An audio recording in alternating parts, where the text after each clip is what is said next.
স্বাগত খেলাযোগে আপনাদের সাথে আছি আমি ফাইম রহমান। কলম্বো টেস্টের চাপে বাংলাদেশ প্রথম দিনে শ্রীলঙ্কা সুবিধাজনক অবস্থানে। দিন শেষে বাংলাদেশের সংগ্রহ 8 উইকেটে 220 রান। ইবাদত 5 ও তাইজুল 9 রানে অপরাজিত। রহমান পেয়ারের রিপোর্ট। কলম্বোয় আরো ভালো খেলার আশা। দ্বিতীয় ও শেষ টেস্টে শ্রীলঙ্কাকে হারিয়ে সিরিজ জিততে চায় টাইগাররা। একাদশে পরিবর্তন দুইটা, জাকের আলীর জায়গায় মিরাজের ফেরা। ইবাদত হোসেন 2 বছর পর সাদা পোশাকে। বাংলাদেশ টস জিতে ব্যাটিংয়ে। 10 বলের ইনিংসে এনামুল বিজয় উইকেটের পেছনে ক্যাচ দিয়েছেন 2 বার। শেষ পর্যন্ত বোল্ড, রানের খাতা খোলা হয়নি তার। আরো একবার ভালো শুরুটা বড় করতে পারলেন না মুমিনুল। নিজেরই বিশ্বাস হচ্ছিল না, করেছেন এমনই ভুল। গল টেস্টে জোড়া সেঞ্চুরি করা শান্ত ব্যর্থ। কাপ্তান 8 রান করে আউট হলো। বাংলাদেশ 74 রানে 3 উইকেট হারালো। লাঞ্চের পর 3 ওভারের মাঝে 2 উইকেট পড়ল। 46 রান করে সাদমান উইকেট বিলিয়ে এলো। বৃষ্টির কারণে 34তম ওভারে খেলা বন্ধ। 2 বার জীবন পেয়েও ইনিংস বড় করতে পারেননি লিটন দাস। মুশফিকের সাথে জুটি বাঁধেন মিরাজ। চা বিরতির পরও বাংলাদেশ দল খুঁজে পায়নি ছন্দ। 75 বলে 35 রান করে মুশফিকুর রহিম আউট হয়ে গেল। উইকেটে সেট হয়েছিলেন মিরাজ, তবে তিনিও করেছেন হতাশ। মিরাজের ব্যাটে 31 রান। 71তম ওভারেই শেষ হলো কলম্বো টেস্টের প্রথম দিনের খেলা। চাপে বাংলাদেশ। দিন শেষে টাইগারদের সংগ্রহ 8 উইকেটে 220 রান। তাইজুল 9 এবং ইবাদত 5 রানে অপরাজিত। রহমান পেয়ার 71। একবার জীবন পেয়েও ব্যর্থ, আবারও 0 রানে আউট এনামুল হক বিজয়। এই ওপেনারের একাদশে থাকার সিদ্ধান্তটাই এখন প্রশ্নবিদ্ধ। কেন বারবার ব্যর্থ হবার পরও বিজয়ে আস্থা রাখছেন সিমন্স? কলম্বো থেকে নাইয়ান বিন জসিমের পাঠানো রিপোর্ট।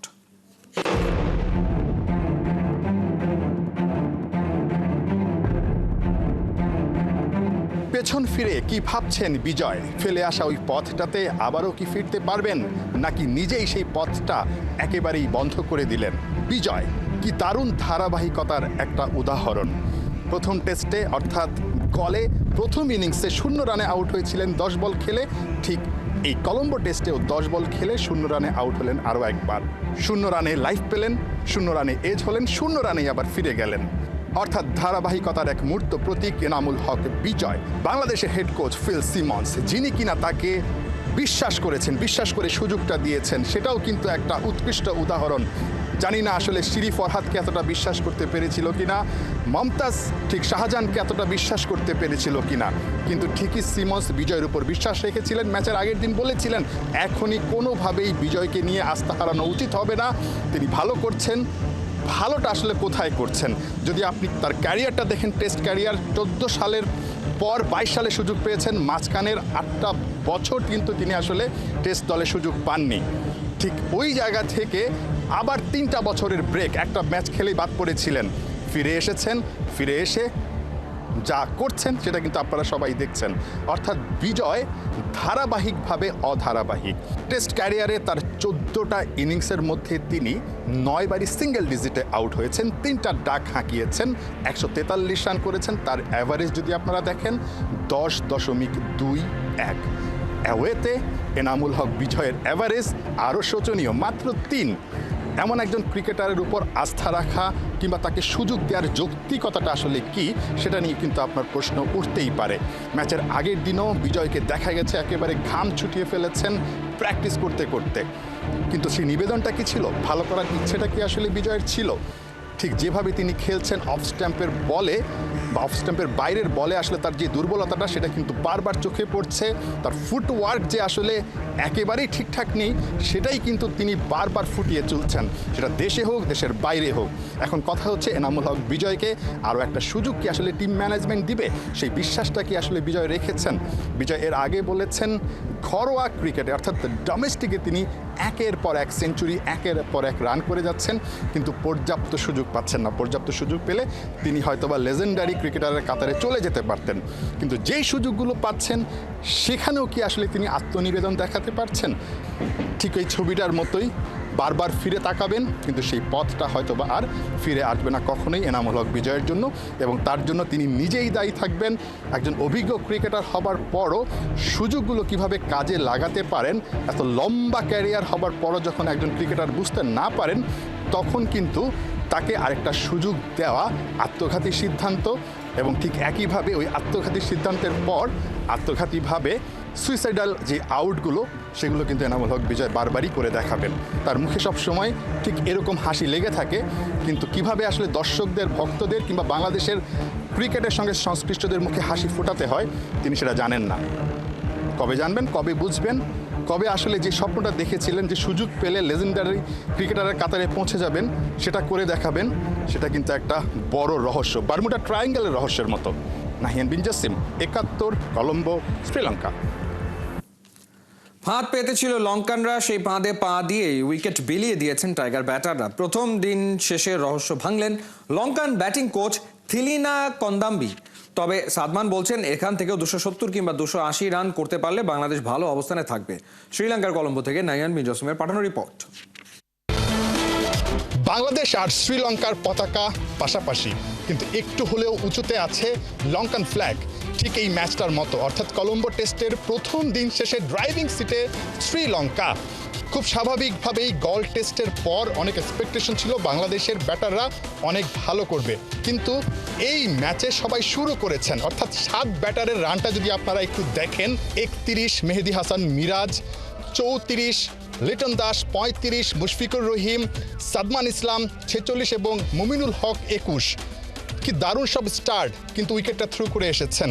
দিন শেষে লঙ্কান কোচ বলেছেন তার একটা ফাঁদ এঁটেছিলেন ঠিক গল টেস্টের পরে, সেই ফাঁদেই নাকি পাড়া দিয়েছেন বাংলাদেশের ব্যাটাররা। আর সাদমান ইসলাম কারণটা খুঁজতে গিয়ে রীতিমতো এলোমেলো উত্তর দিয়েছেন। We planned few things to how to contain them and how to get them out.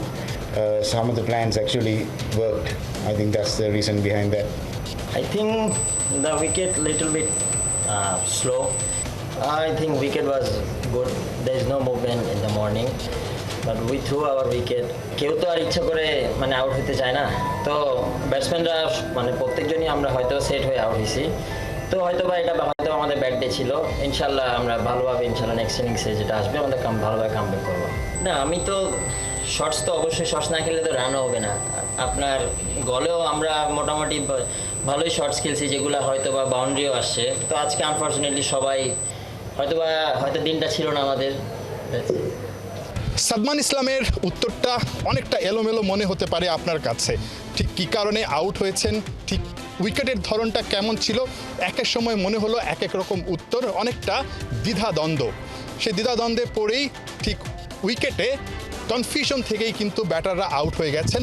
Life পেয়েছেন মুশফিকুর রহিম, লিটন দাস, কিন্তু কেউই সেই সুযোগটাকে কাজে লাগাতে পারেননি। ঠিক এমন যখন অবস্থা, 220 রান 8 উইকেটে, এই রানটাকে কত দূর নিয়ে গেলে প্রথম ইনিংসে বাংলাদেশ তুষ্ট থাকবে? উইকেটটা ছিল একটু স্লো ছিল, এটা সত্যি কথা। তো আশা করি 270 to 80 গুড স্কোর। এই সিংহলী স্পোর্টস ক্লাব মাঠে দ্বিতীয় দিনটা বাংলাদেশের জন্য অনেক গুরুত্বপূর্ণ। ব্যাটারদেরকে বড় সংগ্রহের দিকে এগিয়ে যেতে হবে, অর্থাৎ যে রানটা তারা স্কোরবোর্ডে যুক্ত করবেন সেটা একটা রান হলেও তারা বেশি রান করতে চাইবেন। আর বোলারদের প্রত্যাশাটা থাকবে যত দ্রুততম সময়ে লঙ্কান ব্যাটারদের আউট করে দেওয়া যায়, কারণ এখানকার পরিসংখ্যান বলছে একটা ইনিংসে কেউ যদি আসলে বড় রান করে ফেলে, তারপরে কিন্তু আসলে ওই টিমের, অর্থাৎ প্রতিপক্ষ টিমের কিন্তু ঘুরে দাঁড়ানোর কোনো সুযোগ থাকে না। সবশেষ 2টা টেস্টেও কিন্তু একই রকম, যেই দল বেশি রান করেছে তাদের প্রথম ইনিংসে, তারাই কিন্তু আসলে দিন শেষে টেস্ট ম্যাচটা জিতে নিয়েছে। নাহিয়ান বিন জাসিম, ৭১, কলম্বো, শ্রীলঙ্কা।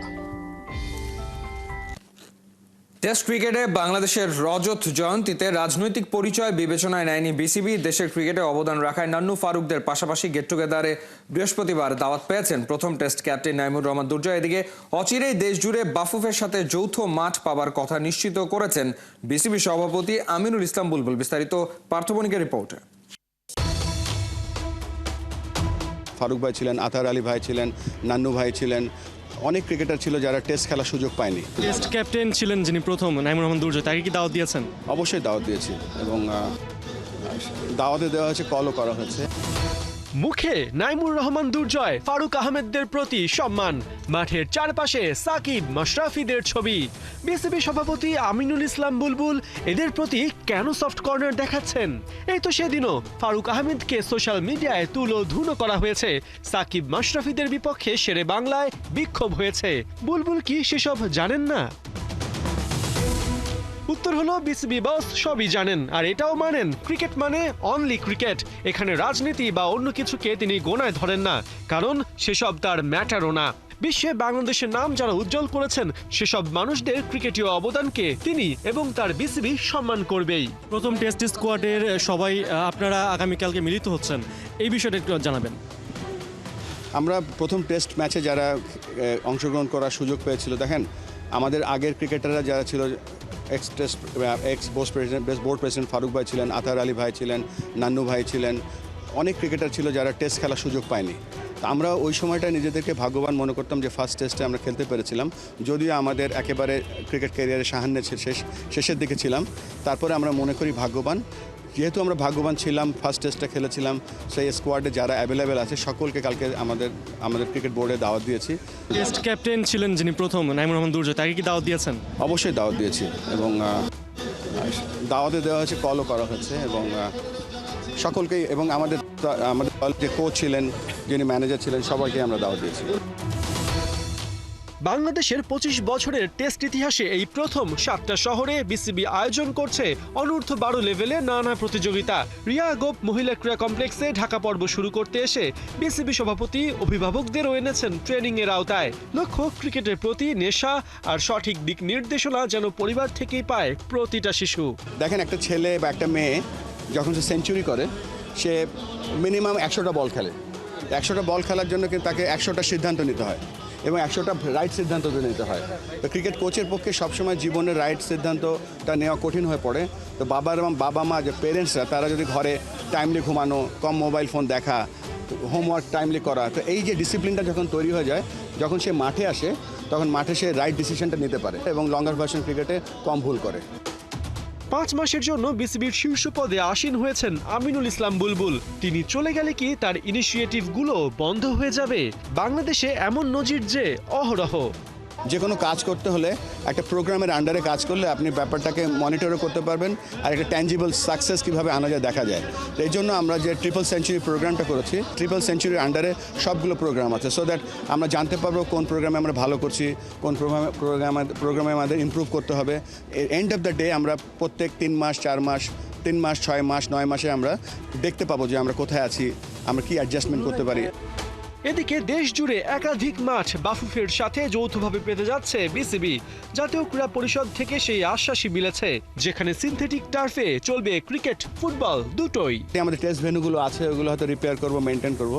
আমরা যেই ফোকাসটা মেইনলি করছি সেটা হচ্ছে যে সকলের জন্য যেভাবে ক্রিকেট খেলতে হবে। দেখেন, আমরা ন্যাশনাল স্পোর্টস কাউন্সিলের কাছে আমরা গিয়ে বলেছি যে দেখেন, বাংলাদেশে অনেক গ্রাউন্ড আছে, যেই গ্রাউন্ডগুলো গভর্নমেন্টের কন্ট্রোল আছে এবং সেখানে ফ্যাসিলিটি নেই, এবং তারা নীতিগতভাবে বা মৌখিকভাবে তারা আশ্বস্ত করেছে যে সমস্ত উইকেটগুলোকে তারা সিনথেটিক পিচ বসিয়ে দেবে। সিনথেটিক পিচ বসিয়ে দিলে যেটা হবে সেটা হচ্ছে যে একটা ইভেন্ট বাউন্সে খেলবে ছেলেরা, মেয়েরা, এবং সেখানে ফুটবলও খেলতে পারবে। সো ওই মাঠগুলোকে আমরা যেন সবার ব্যবহারের জন্য ফ্যাসিলিটির দিকে বেশি ফোকাস করছি আমরা। পার্থ বণিক, 71, ঢাকা। আইসিসির এফটিপির ব্যস্ত সূচির মাঝে দ্বিপাক্ষিক সমঝোতায় পাকিস্তানের বিপক্ষে টি20 সিরিজ খেলবে বাংলাদেশ। আগামী মাসে 3 ম্যাচ খেলতে ঢাকায় আসবে পাকিস্তান। সবকটি ম্যাচই হবে মিরপুর শেরে বাংলা জাতীয় ক্রিকেট স্টেডিয়ামে। সিরিজটি খেলতে 16 জুলাই বাংলাদেশে আসবে পাকিস্তান। সিরিজের প্রথম ম্যাচ 20 জুলাই, এরপর 22 ও 24 জুলাই বাকি 2 ম্যাচ। সব ম্যাচ শুরু সন্ধ্যা 6টায়। অবশেষে হচ্ছে বহুল প্রতীক্ষিত প্রবাসী ফুটবলারদের ট্রায়াল। চলতি মাসের 28 থেকে 30 জুন এই 3 দিন জাতীয় স্টেডিয়ামে ফুটবলারদের পরখ করে দেখবে টেকনিক্যাল কমিটি। 14 দেশ থেকে আসছেন মোট 52 জন ফুটবলার। নানা প্রক্রিয়ার মধ্য থেকে বিভিন্ন স্তরের জন্য তাদের বাছাই করে নেবে বাফুফে। বিস্তারিত হাসান সজীবের রিপোর্টে। কে হবে বাংলাদেশের নেক্সট গ্লোবাল স্টার, এমন খোঁজে উঠে পড়ে লেগেছে বাফুফে। ডেডলাইন 28 থেকে 30 জুন, ভেন্যু জাতীয় স্টেডিয়াম। 14 দেশ থেকে ট্রায়ালে থাকছে 52 জন বাংলাদেশি বংশোদ্ভূত প্রবাসী ফুটবলার, যাদের বয়স 14 থেকে 27 বছর। এদের মধ্য থেকেই পরবর্তী স্টার খুঁজে নিবে বাফুফে, গড়বে দেশের ফুটবলের ভিত। প্রোগ্রামের নাম বিএফএফ নেক্সট গ্লোবাল স্টার, মূলত প্রবাসী ফুটবলারদের ট্রায়ালের বিষয়ে আনুষ্ঠানিক ঘোষণা। অবশ্য এ নিয়ে সবার আগেই খুঁটিনাটি সব তথ্য জানিয়েছিল খেলাযোগ। বাফুফের সংবাদ সম্মেলনে পুরো ট্রায়াল প্রক্রিয়া তুলে ধরেন বাফুফের সহসভাপতি ও ডেভেলপমেন্ট কমিটির চেয়ারম্যান মোহাম্মদ নাসের শাহরিয়ার জাহেদি। কিভাবে ফুটবলাররা আসছে, কোথায় থাকবে, কোন ক্রাইটেরিয়ায় তাদের বাছাই করা হবে, সবকিছু পরিষ্কার করেন তিনি। একই সাথে যারা এই ট্রায়ালের সঙ্গে যুক্ত সবাইকে ধন্যবাদ জানান বাফুফের এই কর্তা। যারা আমাদের দেশের ফুটবলে অংশ নিতে চান, আমাদের হয়ে খেলতে চান, বা আমাদের দেশের লিগে বা কোনো টুর্নামেন্টে পার্টিসিপেট করতে চান, আমরা তাদেরকে উৎসাহিত করছি। এটার ফলে তাদের সাথে আমাদের একটা বন্ধন তৈরি হচ্ছে এবং সেটারই অংশ হিসেবে এই নেক্সট গ্লোবাল স্টারে আমাদের একটা ক্যাম্পেইন আমরা হাতে নিয়েছি। বিশ্বের বিভিন্ন প্রান্ত থেকে আসা প্রবাসী ফুটবলাররা নিজ খরচেই আসছেন বাংলাদেশে, থাকার খরচও ব্যক্তিগত। বাফুফে শুধু তাদের ট্রায়ালের ব্যবস্থা করবে। প্রথম 2 দিন 2টো করে সেশন থাকবে। আমাদের মূল্যায়নের জন্য আমাদের একটা অ্যাডভাইজারি কমিটি বা একটা এক্সপার্টস প্যানেল করা হয়েছে এবং তৃতীয় দিনে তাদের 11 করে 2টা টিম করে তাদেরকে তারা ম্যাচ খেলবেন। প্রক্রিয়া শুরু হবে 28 জুন, শেষ হবে 30 জুন। শুরুর প্রথম 2 দিন 2টা করে হবে সেশন। সেখান থেকে ফুটবলারদের নিয়ে তৃতীয় দিন 30 জুন 11 জন করে 2 দলে ভাগ হয়ে একটা প্রীতি ম্যাচ হবে। মূলত ট্রায়ালে টিকে যাওয়া ফুটবলারদের সুযোগ থাকবে অনূর্ধ্ব-17 ও 23 দলে জায়গা করে নেয়া। তবে কেউই বাদ পড়ছেন না, সবাই বাফুফের নজরে থাকবেন। পরবর্তীতে প্রয়োজনে তাদেরকে যে কোনো সময় ডাকা হতে পারে। এছাড়া ট্রায়ালে থাকবে লোকাল ক্লাবগুলো, তারাও ট্রায়াল থেকে ফুটবলারদের সঙ্গে যোগাযোগ করতে পারবে এবং চিহ্নিত করে রাখতে পারে, যাতে পরবর্তীতে তাদের সঙ্গে চুক্তি করা যায়। এই যে এখানে তারা 3 দিন ধরে যে প্র্যাকটিসটা করবে বা তাদের মূল্যায়ন করা হবে, এরপরে তার ইচ্ছে করলে বাংলাদেশের কোনো টিম ক্লাবে খেলতে পারেন, কোনো টুর্নামেন্টে অংশ নিতে পারেন এবং আগামীতে আমাদের যে আন্ডার-17 বা আন্ডার-20 এই যে আগামীতে যে টুর্নামেন্টগুলো আমাদের জাতীয় পর্যায়ে রয়েছে, বয়স ভিত্তিক আছে, জাতীয় পর্যায়ে আছে, যদি আমাদের এখানে যারা মূল্যায়নে থাকবেন তারা যদি উপযুক্ত মনে করেন, তাহলে সেখান থেকে হয়তো আমাদের জাতীয় টিমেও তাদের ক্যাম্পের জন্য টাকা যেতে পারে ভবিষ্যতে। এটাই হলো সার্বিক উদ্দেশ্য। বাফুফের এই ট্রায়ালে থাকবেন 5 সদস্যের অভিজ্ঞ কোচিং প্যানেল, যার নেতৃত্বে বাফুফের টেকনিক্যাল ডিরেক্টর সাইফুল বারী টিটু। এছাড়া দেশের শীর্ষ ক্লাবের কোচ এবং বাফুফের নির্বাহী কমিটিতে থাকা জাতীয় দলের সাবেক ফুটবলারদেরও থাকার কথা রয়েছে। হাভিয়ের কাবরেরা থাকবেন পর্যবেক্ষক হিসেবে। হাসান সজীব, 71। এ ছিল এই মুহূর্তের খেলাযোগে সরাসরি সংবাদ অনুষ্ঠান দেখতে চোখ রাখুন 71-এর ফেসবুক পেজ এবং সাবস্ক্রাইব করুন 71-এর ইউটিউব চ্যানেল। 71-এর সাথেই থাকুন।